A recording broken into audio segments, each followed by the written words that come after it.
욥기 42장 5절로 6절 말씀.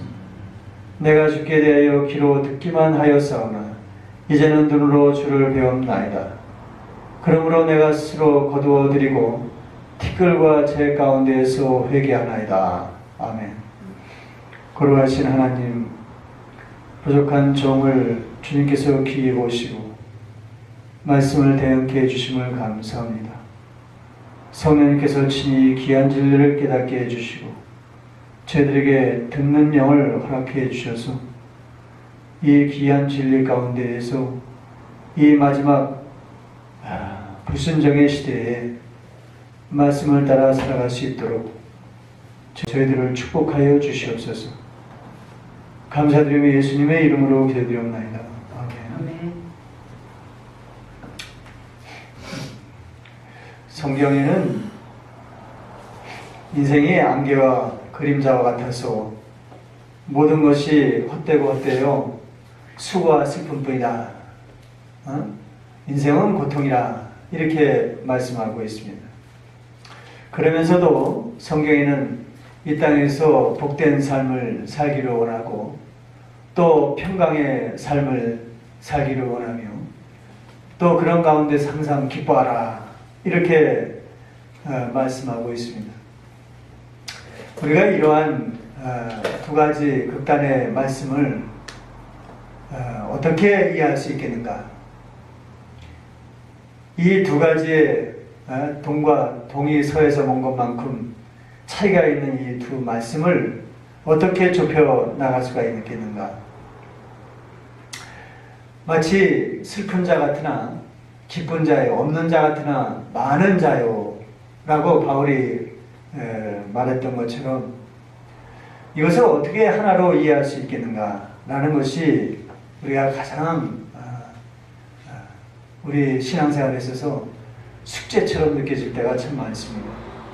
결론부터 말씀드리면은 주님을 만난 성도라면 당연히 좁힐 수 있을 뿐만 아니라 이 두 가지의 사실이 하나의 의미라는 사실을 확인할 수 있을 것입니다. 그러나 이것은 우리가 세상에 살면서 인내와 소망을 가지고 평생 깨달아 가야 하는 과제이기도 해요. 그리고 그런 삶을 사는 가운데 있을 때만이 이 사실을, 이 축복된 의미를 깨달을 수 있다 라는 것이 성경의 가르침입니다. 그래서 바울은 로마서 8장 18절에 우리가 잘 알죠? 우리가 당하는 현재의 고난은 장차 우리에게 주어질 영광과 좋게 비교할 수 없다 이렇게 확신했던 것이에요. 그런 의미에서 오늘 욥기서는 우리에게 고난의 참 의미를 전달하는데 조금도 부족함이 없는 책이다 이렇게 말씀드릴 수가 있습니다. 사실 욥기는 우리 인생이 늘 고난으로 점철된 미로 게임과 같다라는 생각이 들기도 해요. 어려운 난관을 뚫고 지혜를 써서 어떻게 하든 진리를 찾아야 하기 때문에 그렇습니다. 얼마 전 요즘 흥행하는 그 오징어 게임 있죠. 오징어 게임이 미국 에미상이라는 게 있대요. 그래서 이 에미상에서 여러 상을 받았다고 합니다. 너무나 상업적이고 잔인한 장면이 많이 나온다고 이렇게 말씀들을 하는데 대충 지면을 통해서 그 내용을 들어보니까 극한 경쟁 속에 내몰린 현대인들의 생존 본능을 하나의 게임 형식으로 메시지를 전달했다고 합니다. 그런 점에서 이 욥기를 이해하는데 어느 정도 도움이 되지 않을까 생각도 해봅니다. 욥기서에 들어가면서 우리가 먼저 알 수 있는 것은 그는 매우 경건한 자요 하나님의 말씀에 충성된 자였다라고 기록하고 있어요. 우리는 그가 자신의 생일을 맞아 가족들과 잔치를 베푸는 장면에서 이 사실을 알 수가 있습니다. 욥기 1장 5절에 보니까 그들이 차례대로 잔치를 끝내면 욥이 그들을 불러다가 그 자식들을 불러다가 성결하게 하되 아침에 일어나서 그들의 명수대로 번제를 드렸으니 이는 욥이 말하기를 혹시 내 아들들이 죄를 범하여 마음으로 하나님을 욕되게 하였을까 함이라. 욥의 행위가 항상 이러하였더라. 항상 이러하였다는 거예요. 얼마만큼 욥이 경건한 삶을 있었는지를 우리에게 보여주는 말씀인 것입니다. 아마 예수님의 십자가의 대속을 지난 우리 세대에도 이만큼의 경건한 가정을 찾기 쉽지 않을 것입니다. 그런 그를 하나님도 매우 기뻐했고 누구보다도 그를 인정했다고 말씀하고 있습니다. 그리고 갑자기 사단이 이 세상을 돌아다니다가 하나님께 나타났는데, 이때 하나님은 사단에게 이 경건한 욥을 자랑 삼아서 소개하고 있습니다. 1장 8절에 보니까 여호와께서 사단에게 이르시되 내가 내 종 욥을 주하여 보았느냐. 그와 같이 온전하고 정직하여 하나님을 경외하며 악에서 떠난 자는 세상에 없느니라. 이렇게 소개하고 있어요. 마치 예수님이 무화과 나무 아래에 있던 나다나엘을 뭐라 그랬어요? 그는 정말 간사함이 없는 그야말로 참 이스라엘이다. 이렇게 인정했던 것처럼 그만큼 하나님이 욥을 인정하고 있었다라는 말이에요. 그의 믿음이 얼마나 좋은지 하나님도 다 알고 계시고 그를 인정하고 있다라는 말씀입니다. 그러나 사단은 그에 대해서 어떻게 말하고 있습니까? 그런 욥의 믿음에 대하여 송사하기를 단지 욥의 믿음은 하나님의 일방적인 물질 축복 때문일 것이라며 그의 믿음을 평가자랑하고 거짓된 주장을 하고 있습니다. 그의 신앙이 부와 명예와 건강이기 때문에 그의 이기심에 의한 경배일 뿐 그것을 거두면 어떻게 된다고 그랬어요? 금방이라도 하나님을 떠날 것이라는 겁니다. 하나님을 대신할 거라는 겁니다.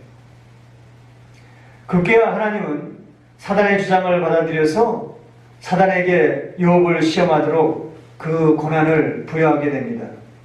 여러분, 여기서부터 욥은 하나님과 사단의 이 미로 게임의 주인공이 되어서 그의 고난은 시작되는 것입니다. 결국 그런 온 가상과 자식들까지 한순간에 잃어버리고 심지어 자신의 육신은 온통 심한 악창으로 죽음과 같은 고통을 당하게 되었습니다. 이런 가운데 욥을 비롯한 이 세상에 살고 있는 자들은 그 영문을 알 수 없어서 어찌할 바를 몰라요. 그래서 아우성입니다. 도대체 이런 것들이 무슨 병고인가? 신실한 하나님의 백성이면 복을 받는다고 했는데 무엇 때문에 이런 고통이 찾아오는가? 참담한 일을 겪고 있던 욥 자신도 그 이유를 알 수 없어 몹시 괴로워하는 장면이 욥기서 전반을 흐르고 있어요. 여러분, 사실 이 장면을 두고 보면 여러 신학적인 난제가 없는 것은 아니에요. 왜 그렇습니까? 하나님은 누구를 시험하지도 않는다고 말씀하고 있어요. 그렇죠? 야고보서 1장 13절에 보니까 사람이 시험을 받을 때에 내가 하나님께 시험을 받는다 하지 말지니 하나님은 악에게 시험을 받지도 아니하시고 친히 아무도 시험하지 아니한다. 이렇게 말씀하고 있잖아요. 또 하나님이 사단을 통하여 시험하도록 명령한다는 것 자체가 어찌 보면 사단의 명령권자가 누구한테 있다는 거예요? 하나님께 있다는 거죠. 그렇지 않습니까? 그래서 여러 가지 혼돈이 생길 수밖에 없는 장면이라고 할 수가 있어요. 왜 그랬을까? 이게 무슨 의미일까? 여러분, 한 가지 제가 예를 한번 들어보겠습니다. 다윗이 자신의 말년에 이제 모든 대적들을 물리치고 다윗 왕국을 세웠어요. 그리고 예루살렘 성전을 짓기를 원합니다. 그런데 하나님께서 예루살렘 성전을 짓지 말라 이러면서 그런 가운데 인구조사를 하게 됐어요. 그래서 인구조사를 하는 장면을 통해서 역대상 21장에는 사단이 다윗을 충동하였다. 그래서 시험하였다. 이렇게 기록하고 있어요. 그런데 이 똑같은 사건을 두고서 어떻게 사무엘하 24장에는 뭐라 그랬어요? 하나님의 백성을 징계하기 위해서 다윗을 격동시켰다. 이렇게도 표현하고 있어요. 듣고 있어요? 격동시켰다. 어느 한쪽은 사단이 다윗을 충동하였다 이렇게 표현하고, 어느 한쪽에서는 하나님이 그를 어떻게 백성들을 징계하기 위해서 그를 움직였다, 감동시켰단 말이에요. 격동시켰단 말이에요. 이렇게 표현을 하고 있습니다. 이 얘기는 어떻게 여러분들이 이해할 수 있겠습니까? 그 얘기는 하나님의 은혜의 손을 갖다가 놓으면은 다윗은 어떻게 된다는 거예요? 금세 사단이 역사를 하게 돼서 그것으로 인해서 그의 죄성이 드러나고 범죄하게 된다는 거예요. 여러분, 또 한 가지 여기에 대한 대표적인 예가 있죠? 무슨 예가 있어요? 다윗이 아까 말씀드린 대로 이제 공과 의로 통치하는 모든 대적들을 물리치고 이제 무소불위에 누구도 대적할 수 없는 상황이 되어서 굳건하게 다윗 왕국을 만들어서 다윗 왕국 안에서 공과 의로 통치하는 평안한 그런 시대가 되었습니다. 그랬더니 하나님께서 다윗을 잡고 있던 은혜의 손을 놓아버렸어요. 그랬더니 어떻게 했습니까? 금세 사단의 역사에서 밧세바를 범하게 돼요. 그리고 십자가의 음부와 같은 고통을 겪게 합니다.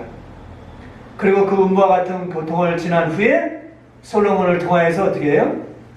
예루살렘 성전을 짓기, 그리고 솔로몬 시대가 열어지는 거예요. 평강의 시대가 열어지는 거예요.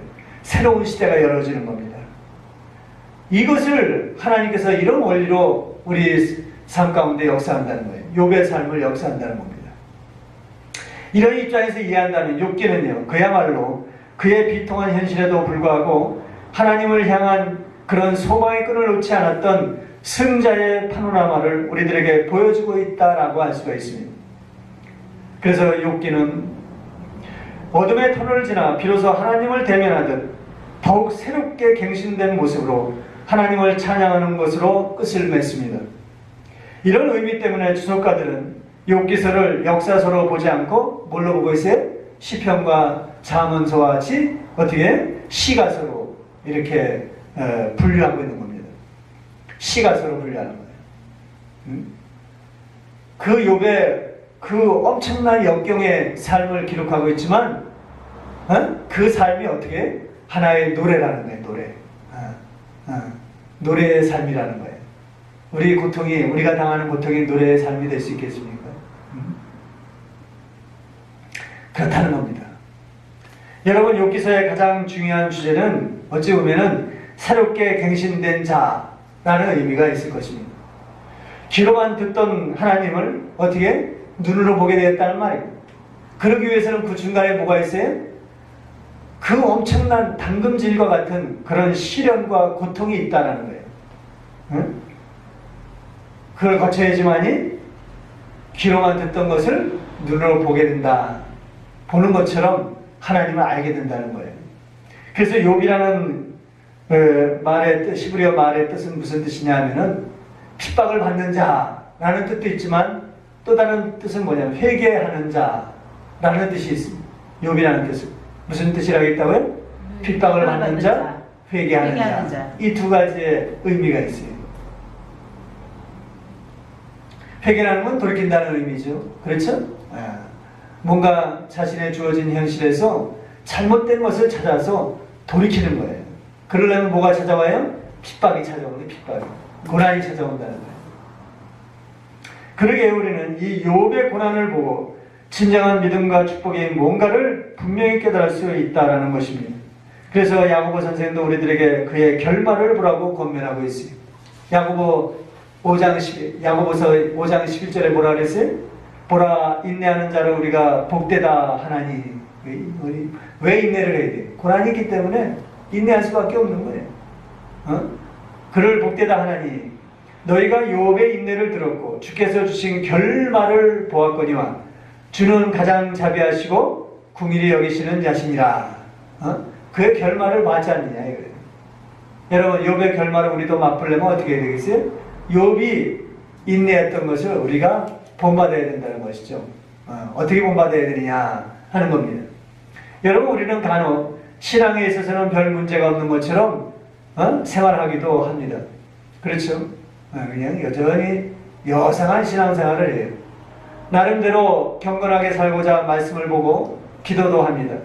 또 교회 생활을 통하여 적당한 봉사와 성도들과의 교제와 구제도 합니다. 그러나 그것이 형식화되고 일상적인 신앙의 매너리즘에 빠지게 되면 어떻게 될까요? 정작 중요한 하늘의 생명을 등한시하고 살아가지는 않는지, 이거를 욥기서는 우리들에게 교훈으로 남기고 있는 거예요. 왜 그렇습니까? 여기 욥은 그것을 살을 내리는 듯한 고통을 겪고 나서야 자신이 그러한 삶을 신앙인 양 살았다라는 것을 깨달았기 때문에 그래요. 욥이 얼마나 경건하게 살았습니까? 그럼에도 불구하고 고난을 지난 후에 내가 귀로만 들었던 것을 어떻게 했다고요? 눈으로 보게 됐다는 거예요. 그러니까 내가 욥이 고난을 겪기 전에는 얼마나 경건한 자였어요. 그럼에도 그 삶은 무슨 삶이었다고요? 귀로만 듣는 그런 하나님을 믿고 있었다는 거예요. 그러니 고난이 얼마나 요긴한 것입니까? 보십시오. 욥기서의 구조를 몇 가지로 나누어 살펴보면 그것을 우리가 확인할 수가 있습니다.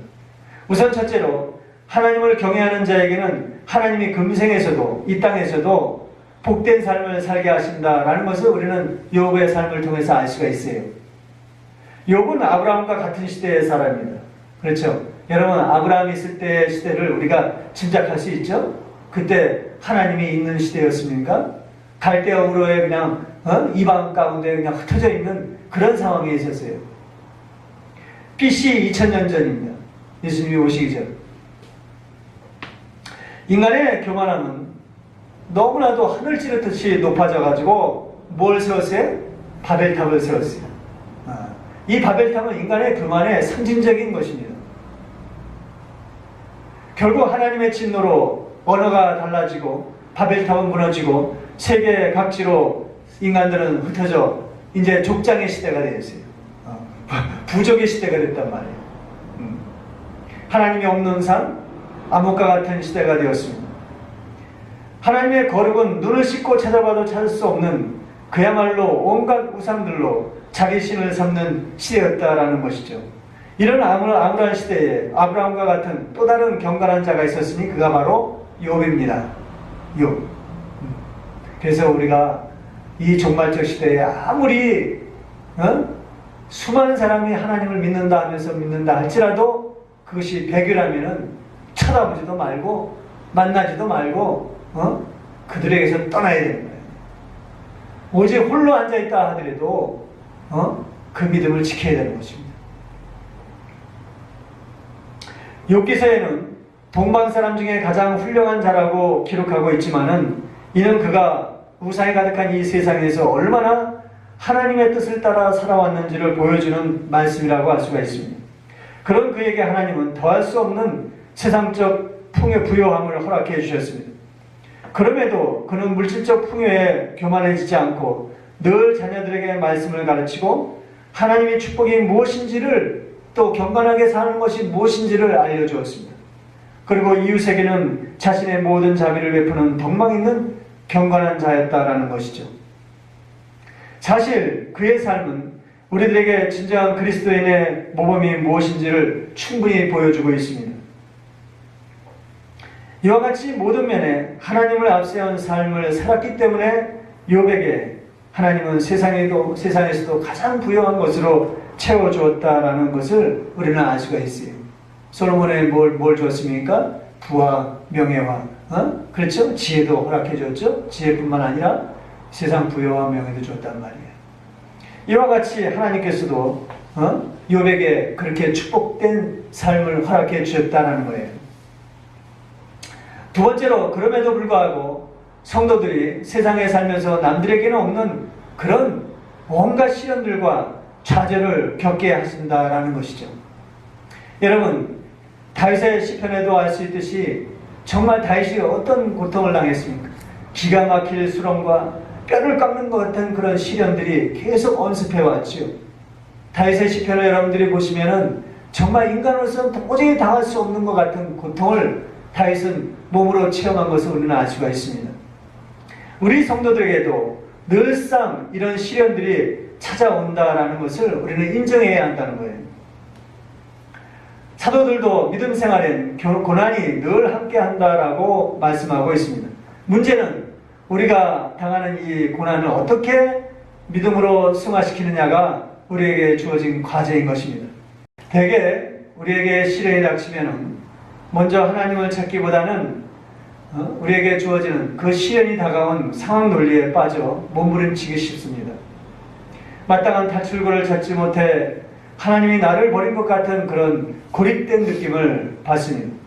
시편 기자도 노래하기를 이런 상황에서 뭐라고 그럽니까? 시편 88편 14절에 여호와여 어찌하여 나의 영혼을 버리시며 어찌하여 주의 얼굴을 내게 숨기시나이까? 내가 속시부터 곤란을 당하여 죽게 되었사오며 주의 두렵게 하심을 당할 때 황망하였나이다. 이렇게 노래하고 있습니다.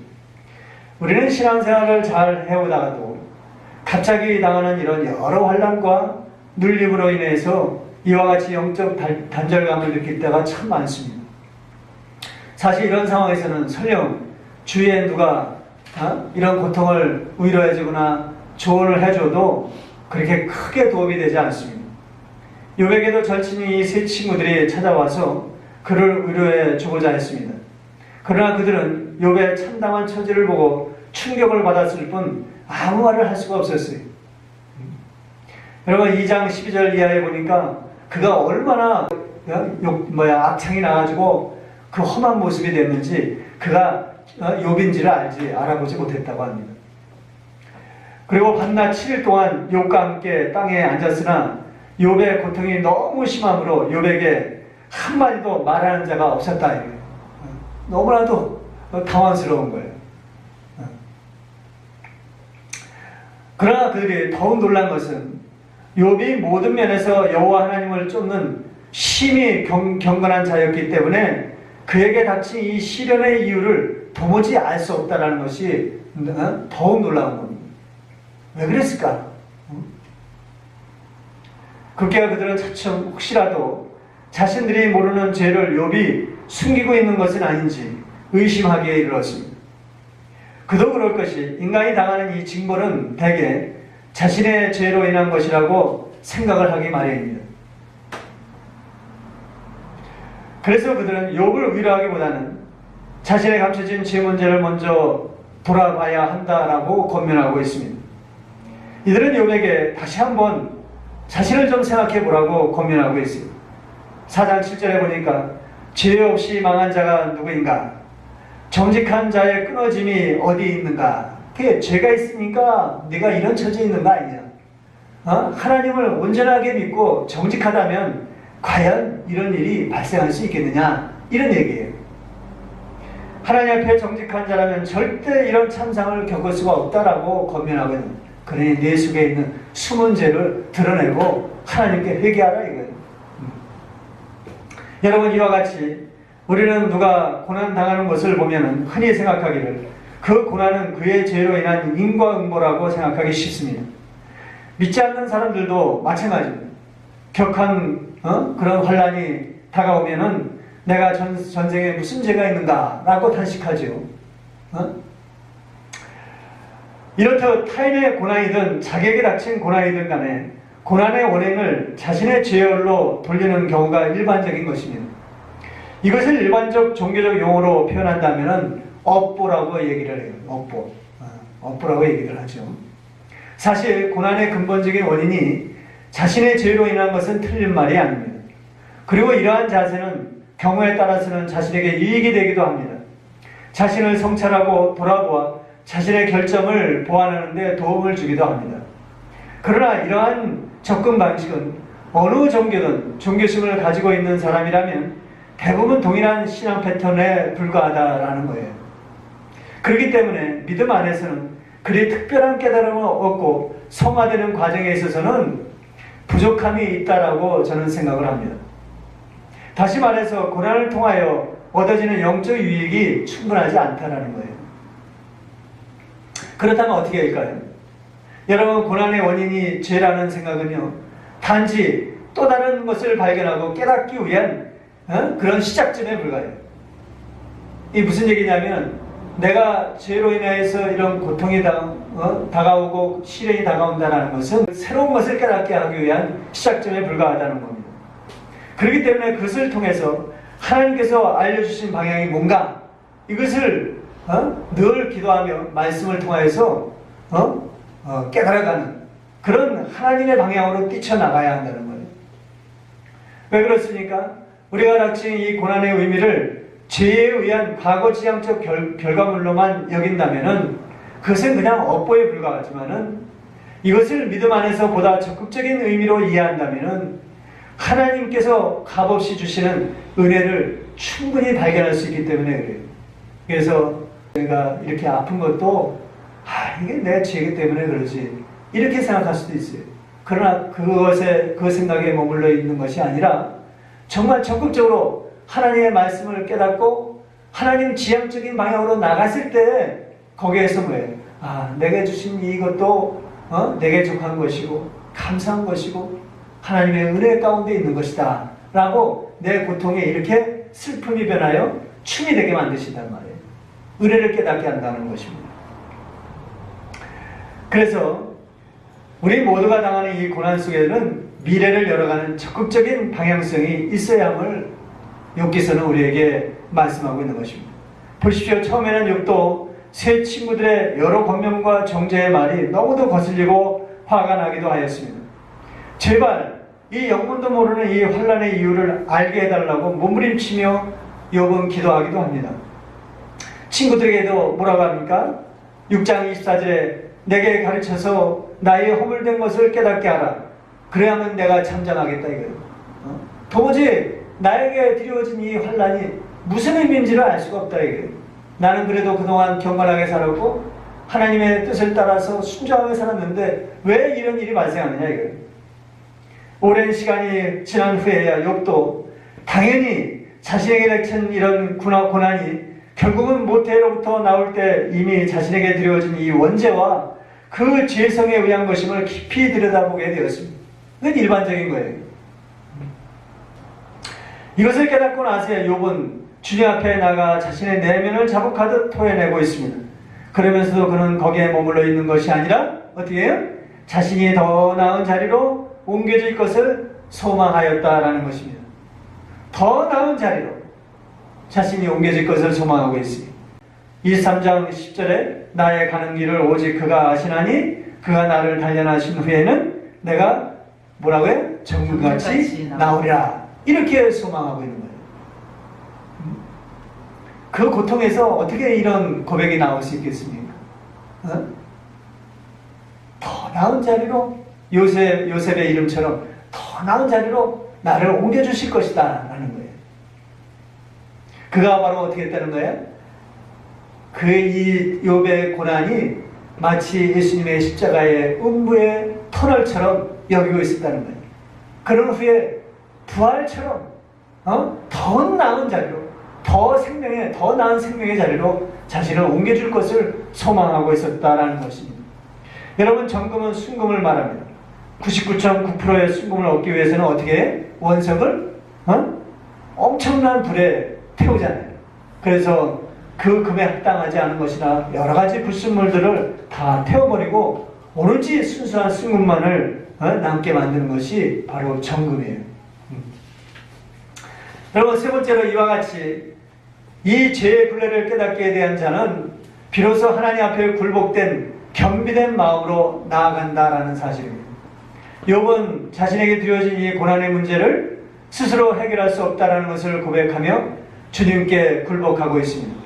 평안할 때는 자기가 쉽게 자신의 길을 이끌어 갈 것처럼 느껴졌으나 고난의 밑바닥에 이르러서야 자신의 삶을 자신이 끌어갈 수 없다라는 사실을 절감하게 되었다라는 거예요. 고난의 밑바닥까지 이르러야 돼요. 결국 거기에서 자신의 삶을 자기가 책임질 수 없다라는 사실을 알게 됩니다. 나도 또한 주님을 만나기 전에 그런 마음을 가지고 돌아섰던 것입니다. 이때 비로소 욥은 그동안 누렸던 넉넉한 삶에서 찾지 못했던 자신의 안에 숨어있던 부패한 찌꺼기들을 하나하나 들춰내며 주님을 더욱 분명히 볼 수 있는 영안이 열리게 되었습니다. 삼위 하나님을 온전히 볼 수 있는 영안이 열리게 된 것입니다. 평범할 때는 몰랐던 것이 불과 같은 그런 환난을 맛보고 나서야 또 다른 차원의 죄로 감춰진 나를 발견하게 된 것입니다. 물질적 축복 아래 당연스레 자신이 하나님을 믿는 의인으로만 여기며 살아왔지만은 환난을 겪고 나서야 자신의 원초적인 죄가 드러나고 그러한 자신을 의인되게 하신 것은 뭐예요? 바로 하나님의 은혜라는 사실을 뼈저리게 깨달았던 것입니다. 이를 두고 다윗은 뭐라 그래요? 시편 119편 71절에 고난당한 것이 내게 유익이라 이러잖아요. 이로 말미암아 내가 주의 율례를 배우게 되었다. 고난당한 것이 자기에게 유익이라는 거예요. 다윗도 이것을 깨달은 거예요. 우리도 이와 같이 깨달아야 합니다. 결국 욥은 비로소 자신이 아무리 의로울지라도 주님 앞에는 뭐예요? 머리를 들 수 없는 그런 겸비한 그런 마음을 갖게 되었던 것입니다. 그래서 우리가 항상 뭔가 되어진 것처럼 그렇게 신앙생활하면 안 돼요. 아직도 나는 죄인 중에 계수다. 바울처럼 이렇게 여기면서 더 나은 것을 소망하는 삶을 살아야 한다는 것입니다. 네 번째로 그런 후에 욥은 자신에게 닥친 이 고난을 오롯이 하나님의 뜻으로 이해하게 되었습니다. 인내하는 힘을 얻고 그것을 통해 그동안 알지 못했던 자신의 죄성을 한꺼풀 벗겨나가는 기쁨을 얻게 된 것이에요. 이게 우리의 삶의 여정이에요. 이게 그리스도인의 삶의 여정이에요. 이것을 멈추면 안 되는 거예요. 시편 30편에 그랬죠? 하나님께서는 슬픔이 변하여 춤이 되게 하시고 비옷을 벗겨 기쁨으로 변하게 하신다고 그랬어요. 이런 겸비된 마음이 있을 때 하나님께서 이렇게 역사하신다는 겁니다. 그래서 우리 성도에게 닥치는 불과 같은 환난은 그저 고난에서 끝나는 것이 아니라 좀 더 은혜의 자리로 나아가는 햇불과 같습니다. 미래를 보여주는 조명과 같은 것입니다.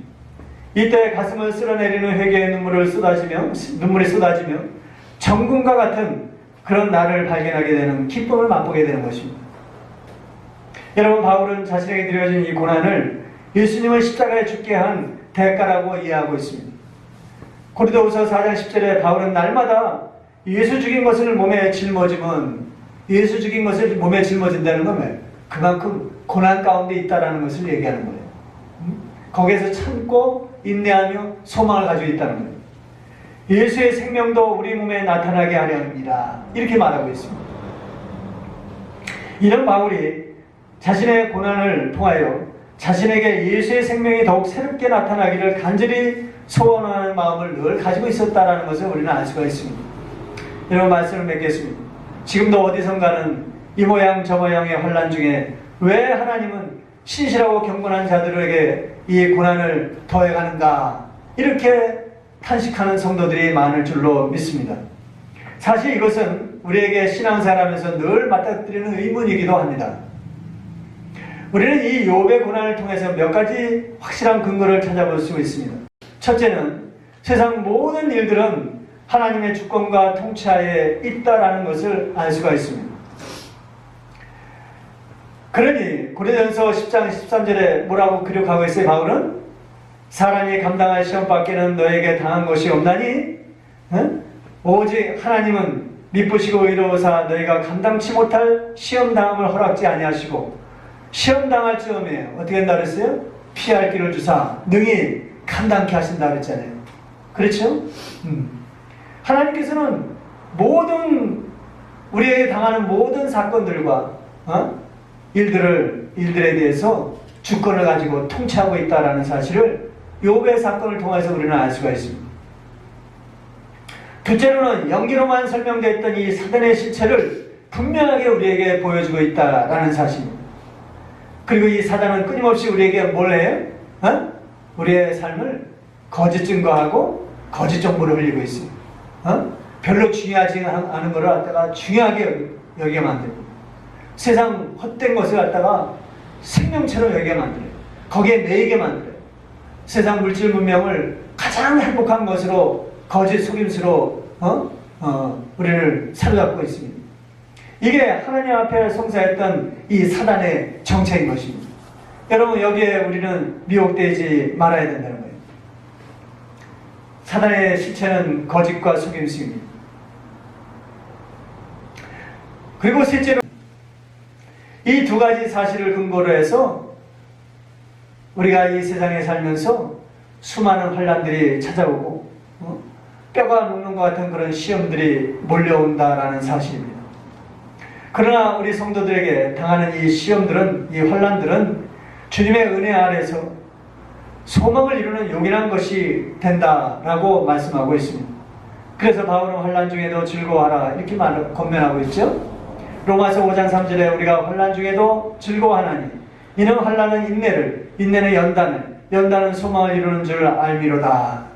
욥은 이 환난의 터널을 지난 후에 갑절에 많은 축복과 영적 은혜의 기쁨을 누리게 되었습니다.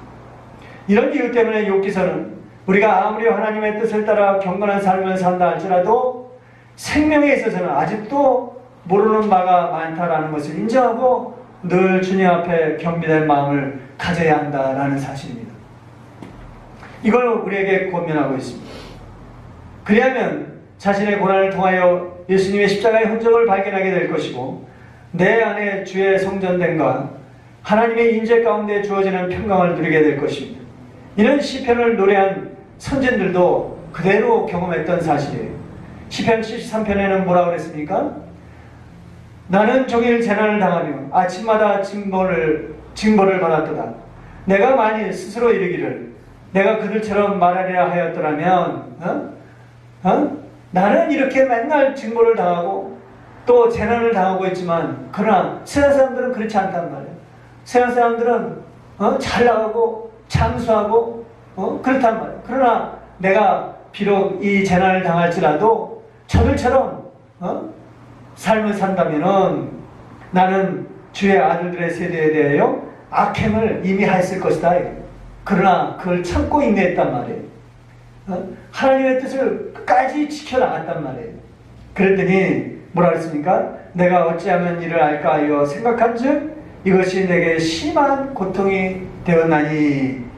그러면서 결국에는 하나님의 성소에 들어갈 때에야 그들의 종말을 내가 깨달았다 이거예요.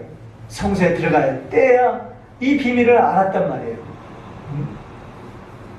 그러므로 그리스도인들에게 당하는 이 고난은요, 그동안 흐릿했던 믿음의 실체들을 더욱 선명하고 실질적으로 변화시키는 하나님의 능력이 되는 것입니다. 이것을 통해 욥은 뭐라고 고백하고 있어요? 오늘 본문처럼 욥 42장 5절에 뭐라고 기록하고 있습니까? 내가 주께 대하여 귀로 듣기만 하였었더니 이제는 눈으로 주를 배웠나이다. 이렇게 말하고 있어요. 그러므로 내가 스스로 하나고 티끌과 재 가운데 굴복할 뿐이니다. 회개하나이다. 이렇게 고백하고 낮은 자리에서 겸비한 마음이 되는 거예요. 이게 우리 그리스도인들의 모습이 되는 것입니다. 욥은 물질적인 부여함에 가졌던 또 하나의 믿음의 실체들을 발견하고 그 기쁨을 얻게 된 것입니다. 이런 축복이 지금 고난을 받고 있는 모든 이 마지막 환난 때 고난을 받고 있는 모든 성도들에게 임하시기를 주님의 이름으로 축원합니다.